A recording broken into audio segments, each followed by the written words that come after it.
My apologies for not having the session for last couple of weeks. Of course, there was some unavoidable work schedule. That's what the cause was. Finally, everything settled. We can continue the session from now onwards. So we were discussing Atma Bodha, and last week we reviewed up to verse 11.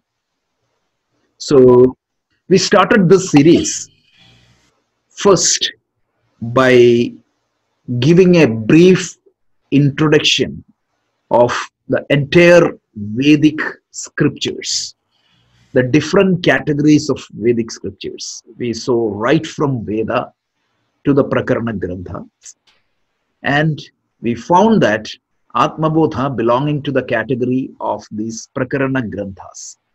So there are two categories of Prakarana Granthas. One category of Prakarana Granthas, the objective is to introduce the basic concepts to a new seeker.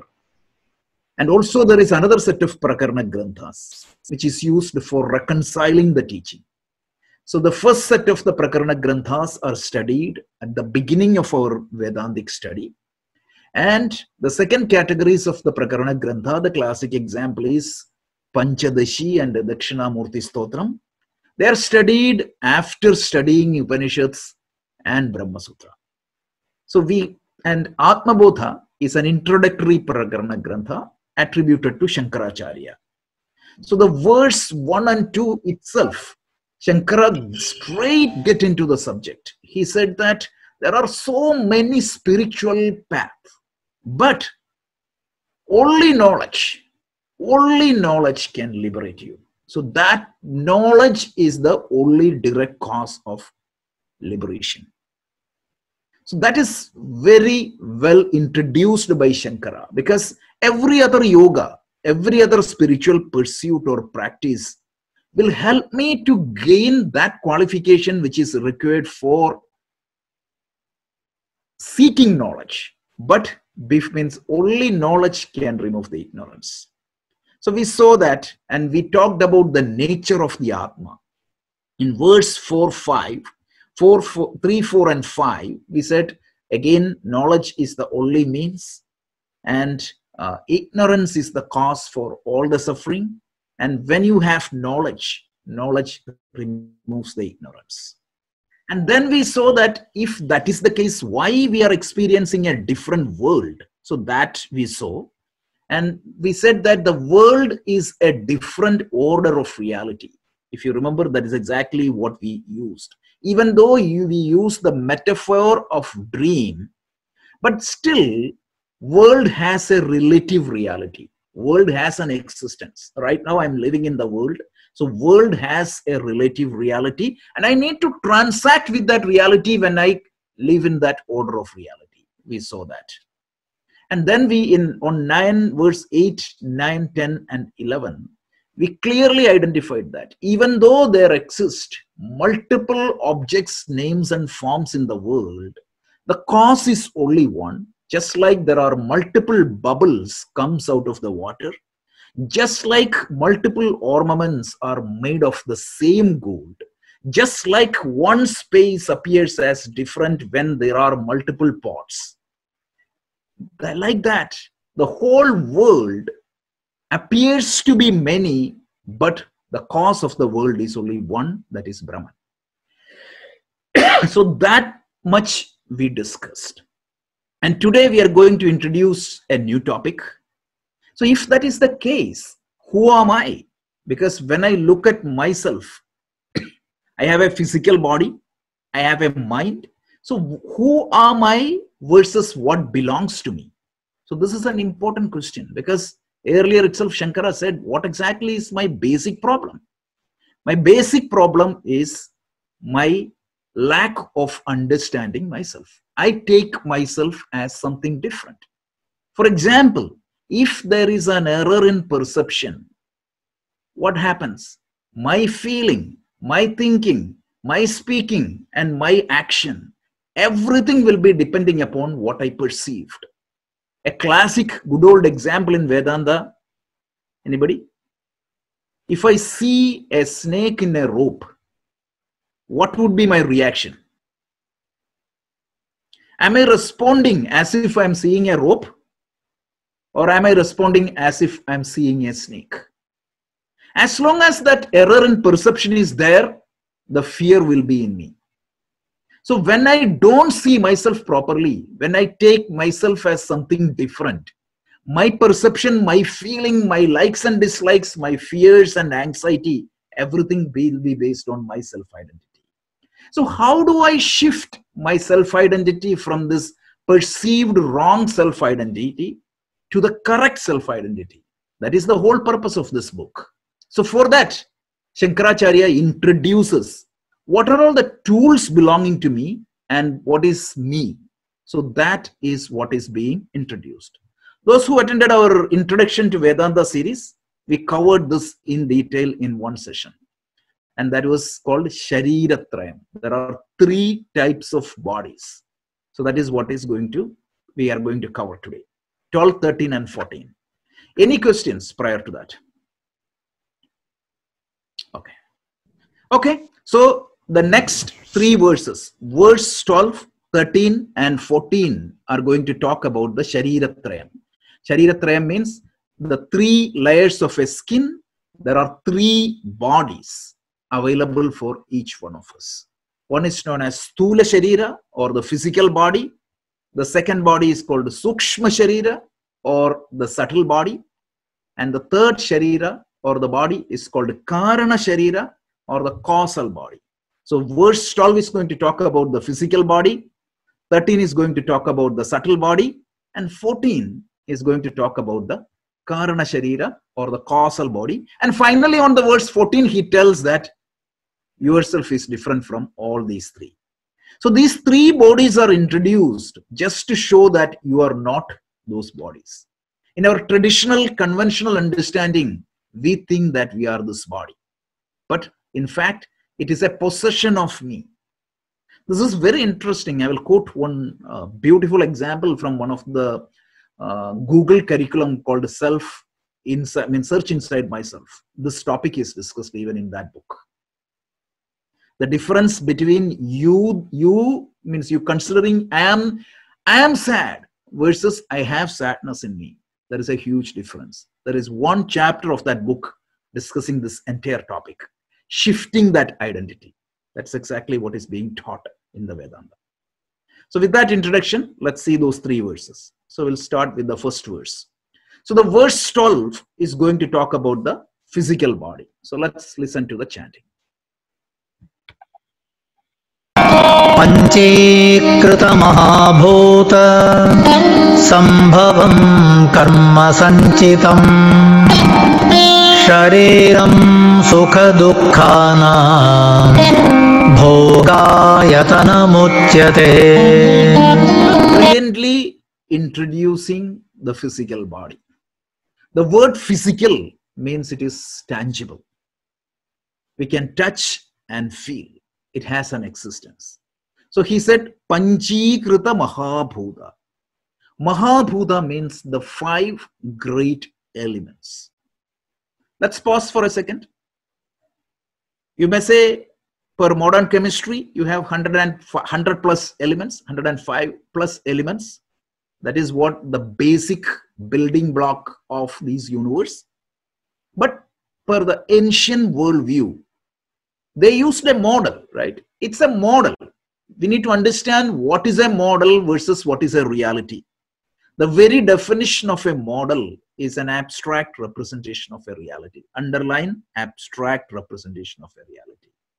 The purpose for which you are using that model is going to determine the level of granularity and the details you need to use in that model. This is very simple. So per the ancient worldview, the whole physical matter, per their definition, came out of the combination of 5 great elements known as Panchabhuta.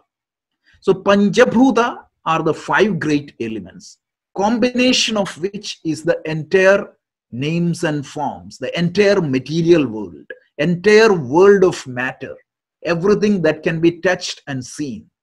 Conventionally, it is said that earth, water, air, fire, and space. This is the 5 great elements. In other words, it can be loosely translated as solid.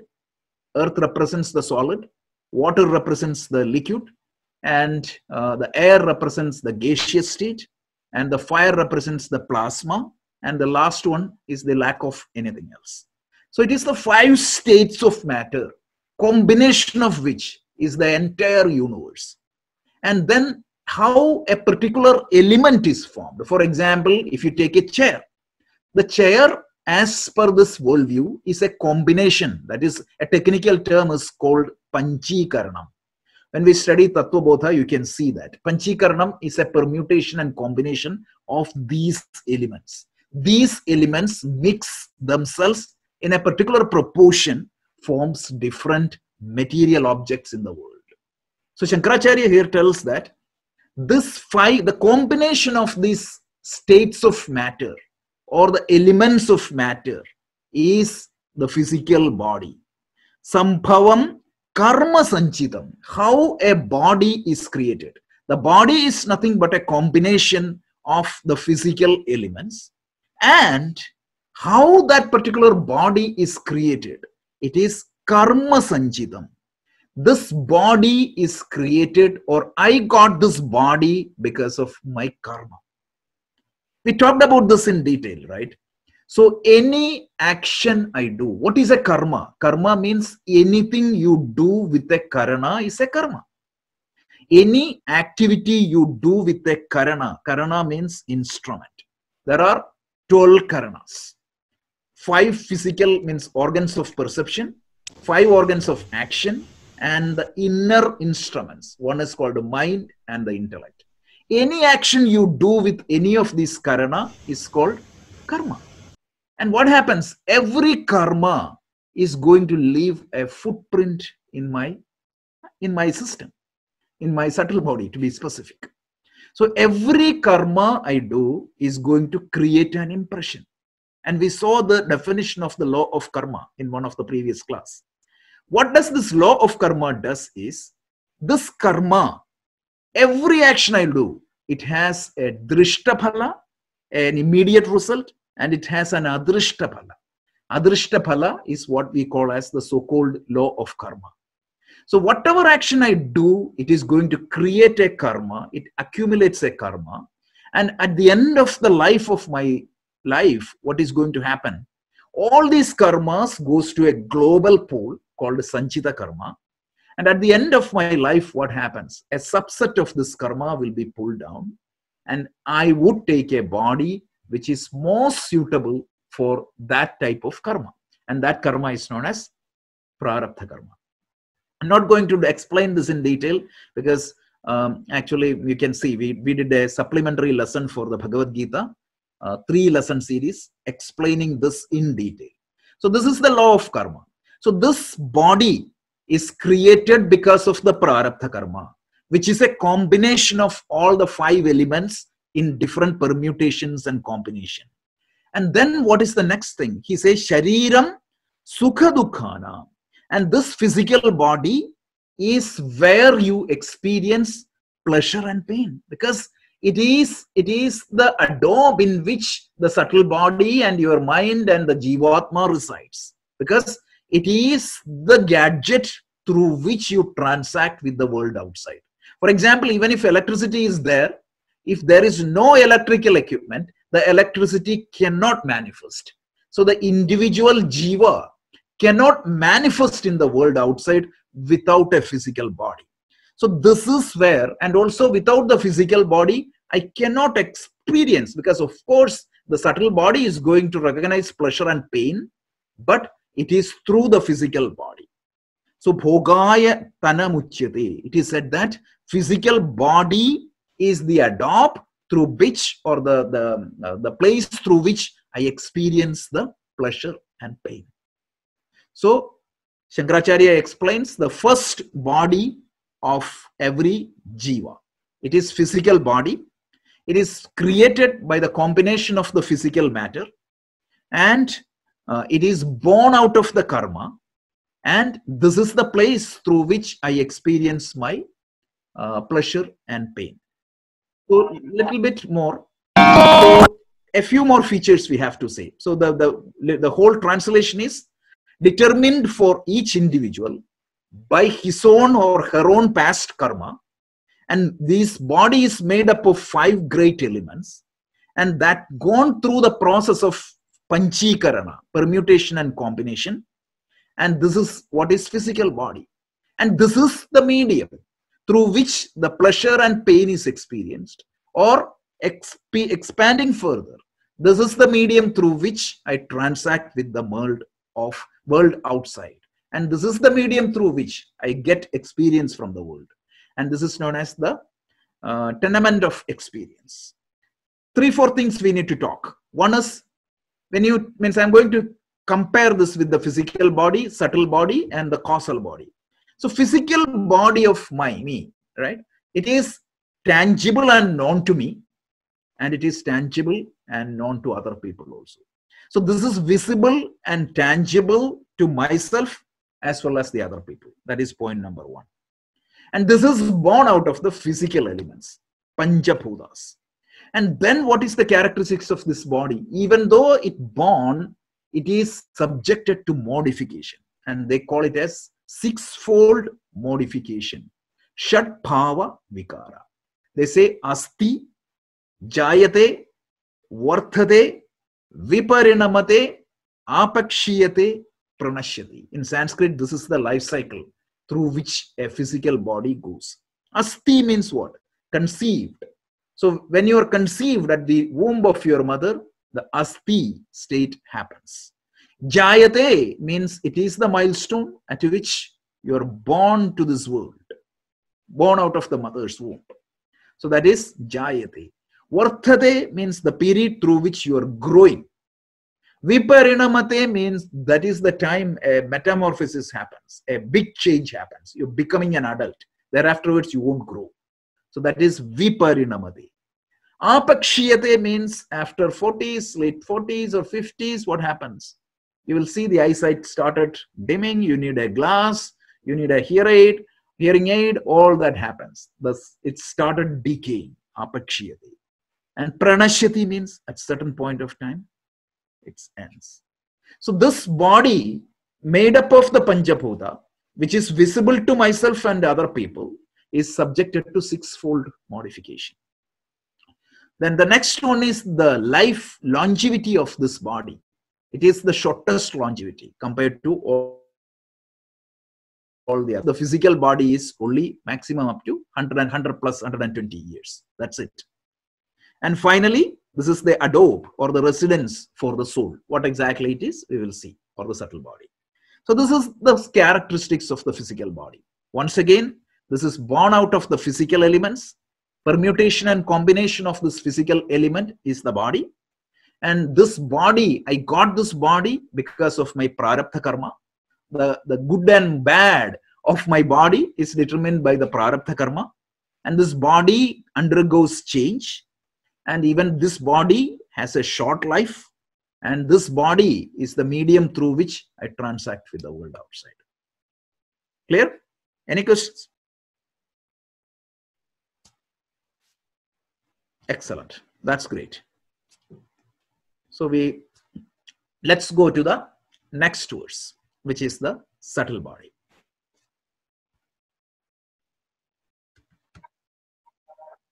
Panchaprana buddhi dashendriya samanvitam apanchikrita bhutotham sukshmangam bhoga sadhanam. The beauty of this text is it brilliantly introduces the concept. Every key concept you need to understand Upanishad is brilliantly introduced. So now the second body we are talking. So one good example between the physical body and the subtle body, I use this example extremely in the Bhagavad Gita class. So those who come to the Bhagavad Gita class, please forgive me. This is a modern example. I'll give the traditional example as well as the modern example. The modern example is, if you have a computer, the computer can have two major components. One is the hardware, and the second is the software. What is the speciality of the hardware? It can be touched, it can be seen, and it has a limited life. What is the characteristics of the software? Can you touch the software? Can you see the software? And the good example I was explaining the other day was the brain. Human brain is physical body, but the mind is subtle body. So the difference is, let's take a hard disk. A hard disk, let's say that it is weighing 2.2 pounds. I'm deliberately using 2.2 pounds because to equate the size of the weight of the brain. And imagine that hard disk has a 5 TB size. You can record your entire life as high definition video and store in that hard disk. So let's take the hard disk and weigh before you store these data. And if you weigh the hard disk after storing your data, what is the difference in size? Weight. Nothing. So you know that a bunch of data, like 80 years worth of video, is dumped into that hard disk, still the weight remains the same. That is the difference between physical and subtle matter. Hope this is a good example, because this, if you relate to this example, you will understand the difference between physical and subtle body. Because this subtle body is typically called as, loosely translated as soul, because the soul has a different meaning in the Western religions. But if you want to use that word, the only place you can use that word is to refer subtle body. So let's see what exactly is this subtle body. So he tells Pancha Prana Mano Buddhi Deshendriya Samanyutam. So this subtle body consists of Pancha Pranas, the 5 pranas. 5 pranas. Prana means the life energy, life force, or the energy of your system, internal system. So there are Pancha Pranas. We are going to see what exactly it is in a minute. So the Pancha Prana, that is subtle body, because you cannot touch and see that, but you know that it is operating. For example, your digestive energy, your circulatory energy, all that is Pancha Prana. And that prana operates in our system, but it is not physical. So that is why Pancha Prana. And then Manaha and Buddhi. There are 2 faculties. One is called Mana and the other one is Buddhi. Mana means the faculty of your feeling, emotional faculty. And in Buddhi means intellectual faculty. So the faculty of thinking. One is the faculty of feeling. The other one is faculty of thinking. So Pancha Prana, your mind and intellect, and Deshendriyam. Please understand that Deshendriyam means 10 sense organs. It is not the physical organs, but the power of sense organs. For example, you may have an eye, but you may have the power of perception. Just like you may have a camera, but without a software, that camera cannot function.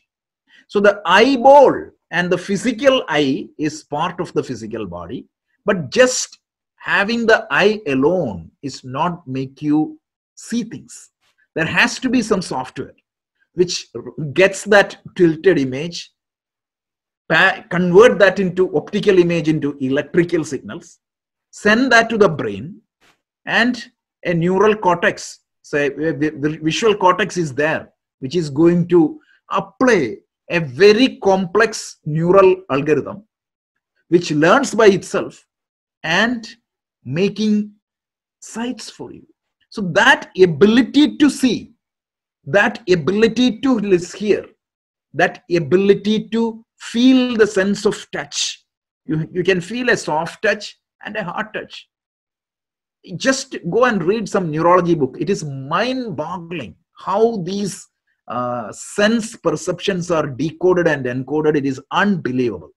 So that sense of touch and the sense of taste, my God, how, look at your tongue, how The tasty, not tasty, this, all these things can be recognized. Look at how many states it can recognize.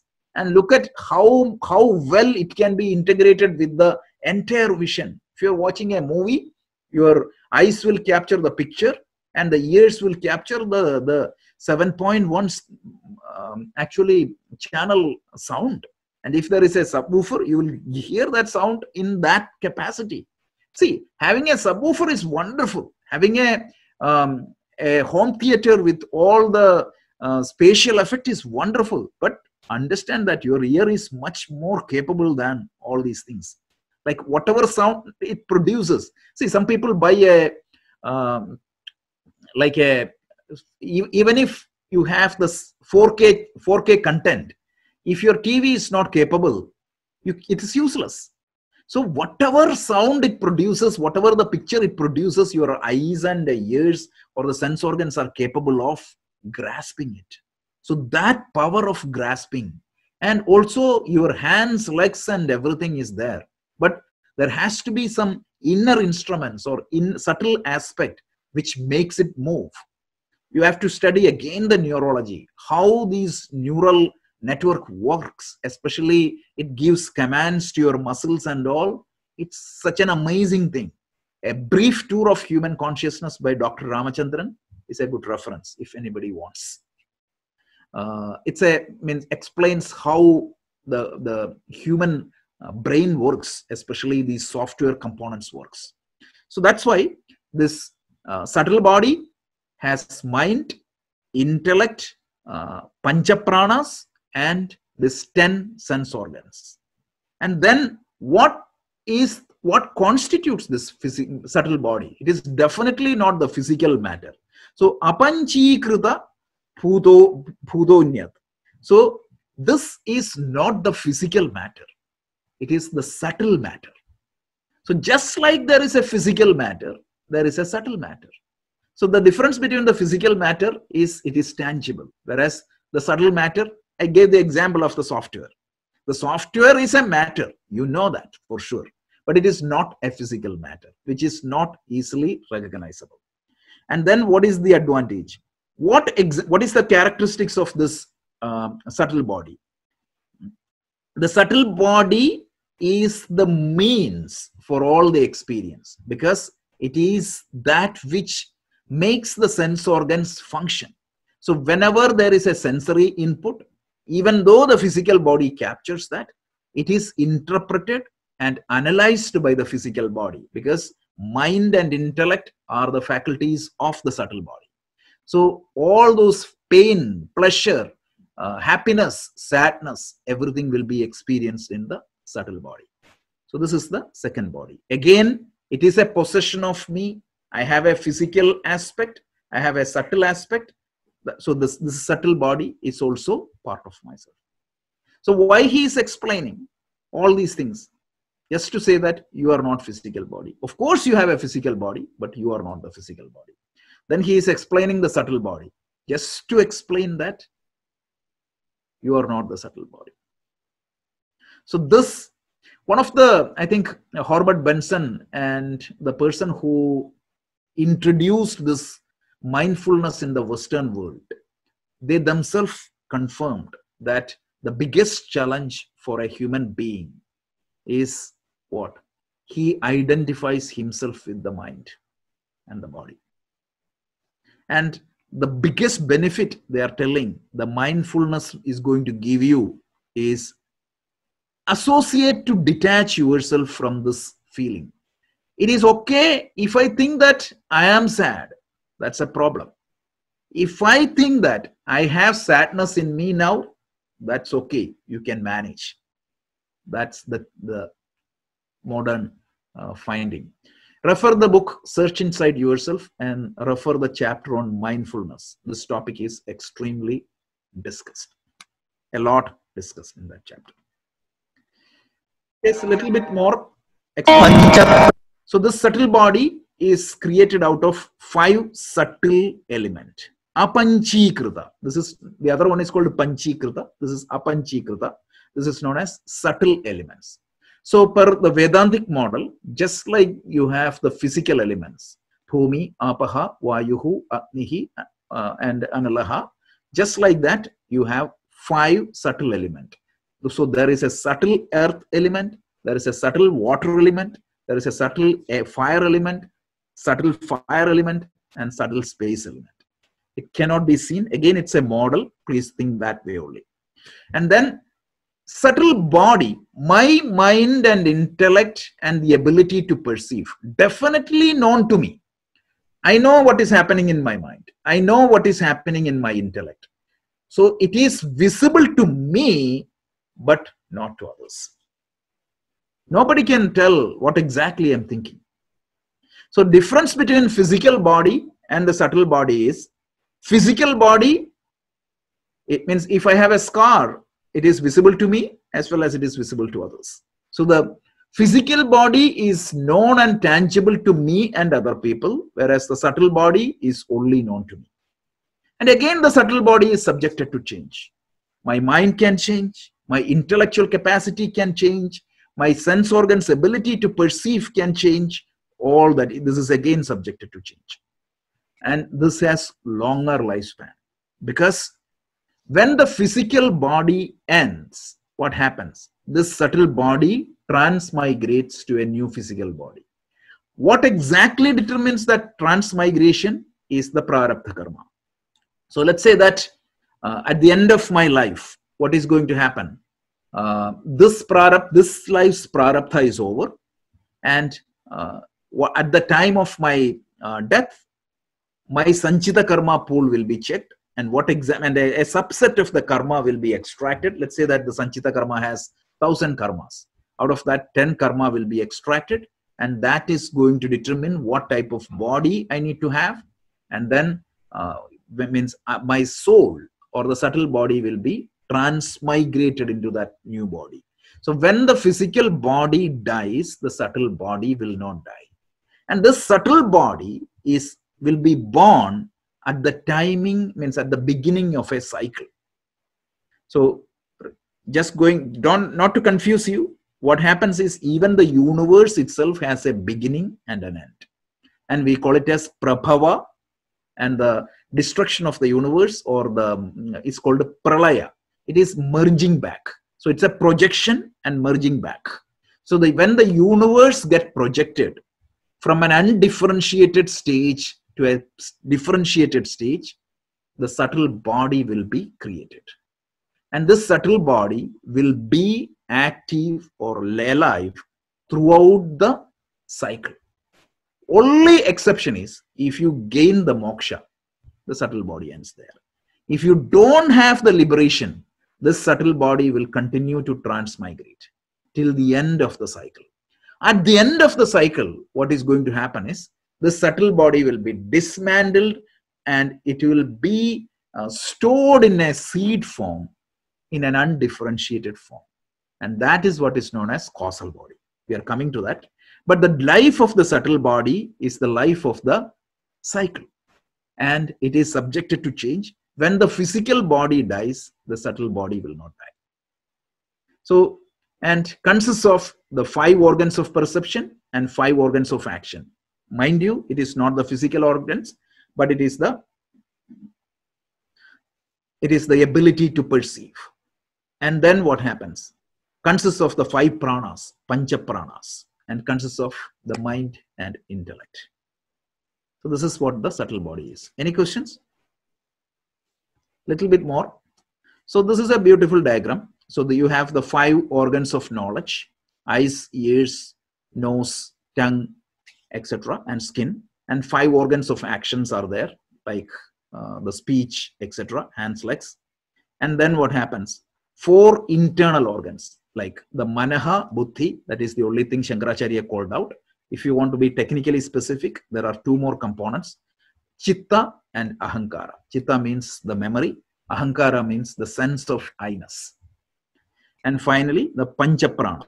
It is known as prana, which is the respiratory system; apana, excretion system; vyana means your circulation system; samana means your digestive energy; And finally, udana means that which comes out, like a reaction, vomiting, etc. So that power to throw out. And it is said that at the time of the death, the prana also will be thrown out by the udana prana. Anyway, this is the pancha prana. And mana means it is the place of the emotional center of your mind. And buddhi is the intellectual thing. So once again, the physical body is made of physical matter. Subtle body is made of the subtle matter. And the physical body is born out of karma. And the subtle body travels because of karma. Subtle body is not born out, and the subtle body keeps the karma with it. And the next one is the physical body is tangible to myself as well as the others. It is visible to me and others. Subtle body is known only to me, and it is not even tangible. And then the life expectancy of the physical body is very short, whereas the subtle body has a longer life. And the subtle body is alive till the life of a cycle. And the major components of the physical body is your hands, legs, body, head, and everything. And for the component of the subtle body is the ability to, means 5 sense organs, means the power of sense organs, that is 10, then mind, intellect, ego, and memory, and then pancha pranas, prana, vyana, apana, udana, and samana, and that's it. Hope this is a good introduction. You will, means this is very important for the study of Upanishads.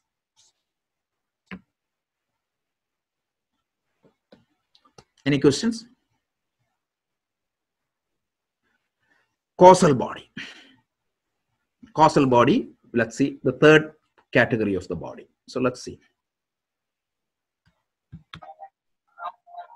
Anadya vidya niruvachya karanopādhiruchyate upadhikritayādanyam atmanam avadharayet.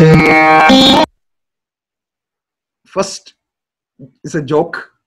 Lot of book when you read, the causal body is written as casual body. I don't know, somebody made a mistake sometimes back, and sometimes the spell checker also make that mistake. So be careful. It is not casual body, it is causal body. Karana sharira. Karana means cause. So anadi, like it is beginningless. So when we explained the subtle body, we said the subtle body has a beginning at the beginning of the cycle. And the subtle body has an end at the end of the cycle.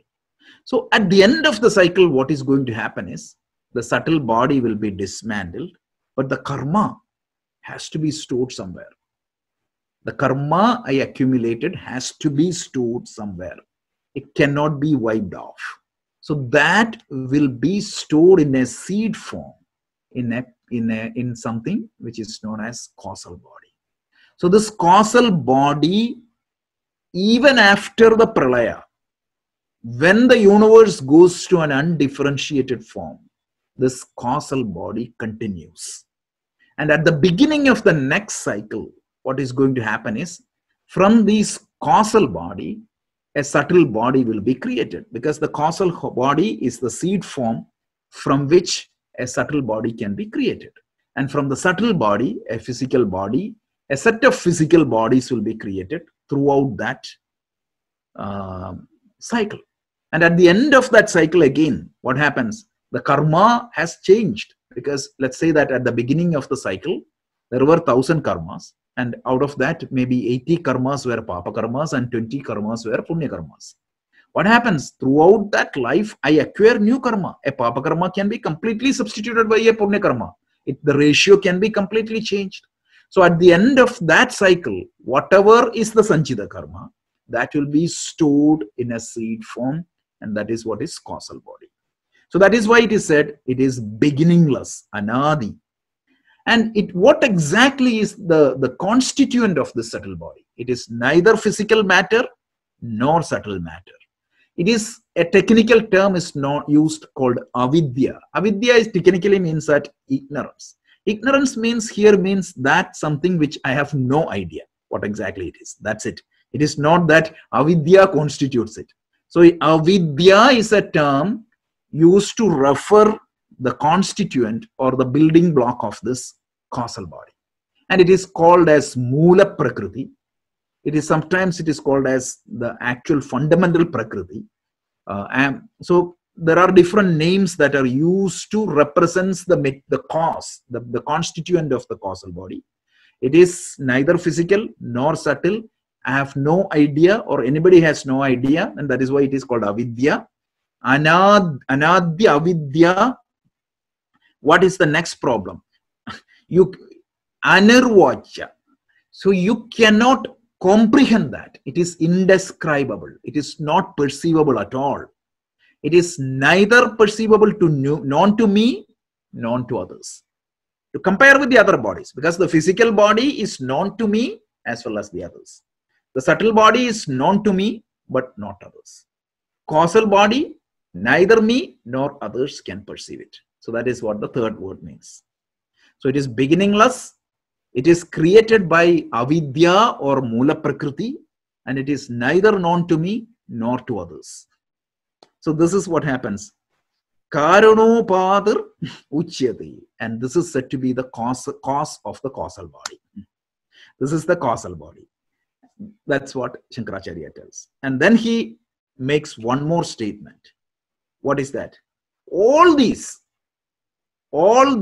three bodies, Upadi Trayadanyam. See, distinct from Anyam means distinct or different. All these bodies means something is distinct from all these bodies. Atmanam. So you please understand that your Atma, understand properly that your Atma or yourself is completely different from all these bodies. So I am not the body, I am not the mind, I am not the seed form in which my causal, subtle body is stored. I am different from all these things. So these bodies are introduced, right? Suppose I have a headache. The headache belongs to the physical body. I can very well say that my physical body has a headache. I have a pain, emotional pain. I feel extremely sad. I can say that my mind has that sadness. I have sadness in me, but I am not sad because I am different from all these things, because I am consciousness. Because consciousness or the self in our definition is what? That which makes the activities of my mind known to me is what is self. That by which the activities of my mind is known to me. Chitta vritti, because whatever happens in the physical world, the physical body, what it does, it captures it. And the subtle body will translate that perception as a mental event. Isn't it? When you see a snake, what exactly you are seeing? Are you really seeing the snake, or are you seeing an image of the snake created in your mind through the perception of your eyes? The good example is what? Patanjali Yoga Sutra brilliantly differentiates this. The brilliant example is if you are colorblind, the snake will be multicolored, but what you are seeing is a black and white snake.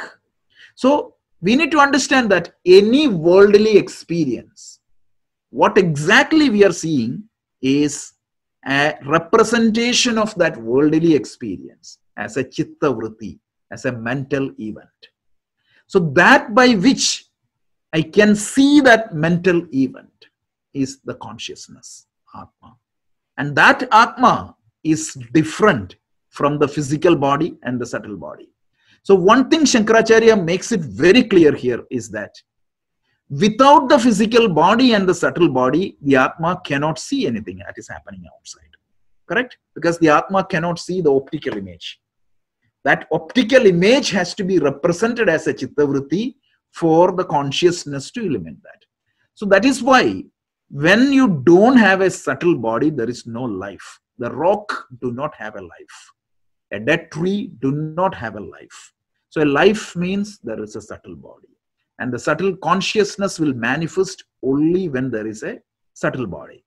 The traditional example is a bucket of water and the sun, reflection of the sun. The reflection of the sun represents the Atma or the consciousness. The physical body is represented by the bucket, and the subtle body is represented by the water. So if I have only the physical body and do not have the subtle body, I cannot see the reflection of the sun. But when the subtle body is residing in the physical body, what happens? I can see the reflection of the sun. So once again, coming back to causal body is the seed form in which the subtle body will be stored at the time of the pralaya. And the causal body is only neither known to me nor others. Third characteristics. Causal body is made up of something called avidya or the mula prakriti. And the life duration, longevity of the subtle body, causal body is very high. Like it is almost eternal. And the causal body will be destroyed or it will be gone only at the time of liberation. Now you may ask me one question. When did it was created? Or why it was created? Answer is, we don't know. It happened. Cycles after cycles, it happened. As I explained in the last class, this is the answer Swami Vivekananda gave. Go please refer his Chicago addresses. In that he gave a lecture on Hinduism. Without somebody asking this question, he said that, yeah, I don't know.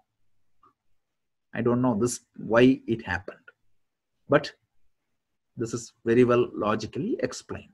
And he gave a logical explanation also. Right?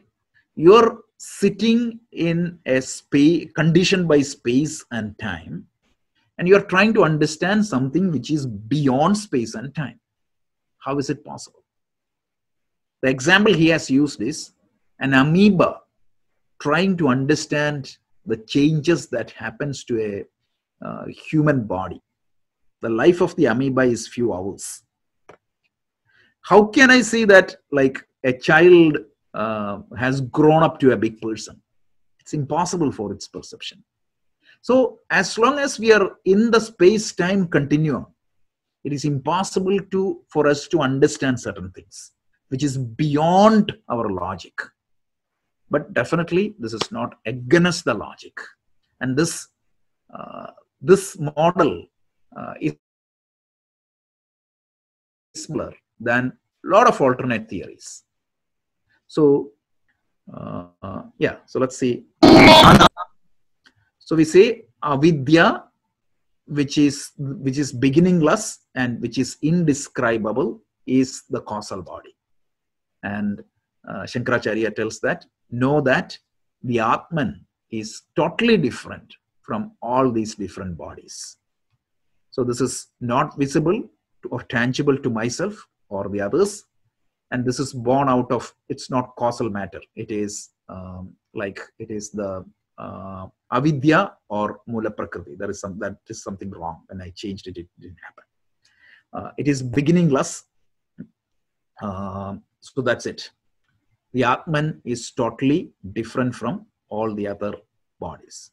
This is the 4 factors of the causal body. Like the material, it is the material made of the causal matter, not the subtle matter. It is the causal matter. And the components, it is subtle and physical body, means subtle body and physical body in the seed form. And this function, why it is designed, it works as the storehouse when the subtle body is dismantled. And nature, it is eternal life and it is not even evident to myself. So these are the 3 bodies. Once again, today we saw the Shariratraya, the 3 bodies, physical body, subtle body, causal body. And finally, we saw that this I am not the physical body, subtle body, or the causal body. I am the Atma, I am the consciousness. So this analysis will continue. So let's pause for 5 minutes. Any questions? Any clarification or any comments or any additional thoughts? Anything is welcome. Yeah, Gina, please.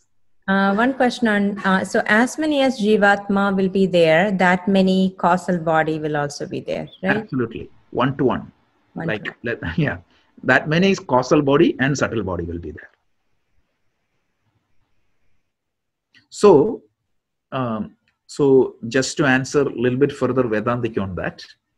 So the Paraprakriti, which is the Brahman, from the Paraprakriti, all the matter gets manifested, which is called Aparaprakriti.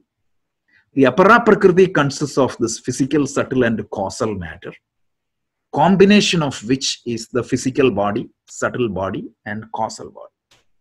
So if somebody has only the physical body, or if some object has only the physical body, even though the consciousness is shining there, it cannot be reflected. So a rock has only a physical body, so it has no life. Whereas a human being has the physical, subtle, causal body, so the life is there. When the subtle body moves out, what happens? It cannot reflect life. The life is gone. So this is the model, Vedantic model. Any other comments? So one thing is, please understand that when you hear soul in Vedantic book, especially Vivekananda uses this word a lot. He was trying to translate that into a language which is understanding the then Western population. So whenever he refers soul, understand that he is referring subtle body. That's it. Not the Atma. A lot of people think subtle body as Atma. Sorry, soul as Atma. Soul is subtle body.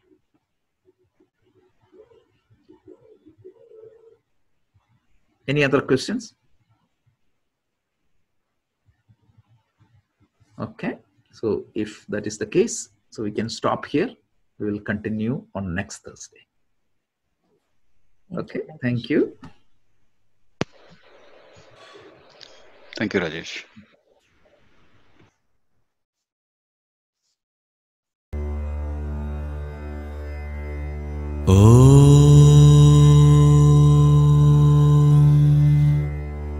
Purnamada Purnamidam Purnat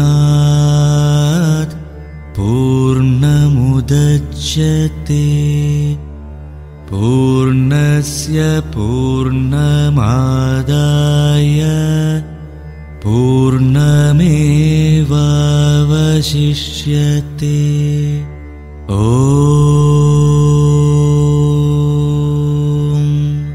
Shanti, Shanti, Shanti.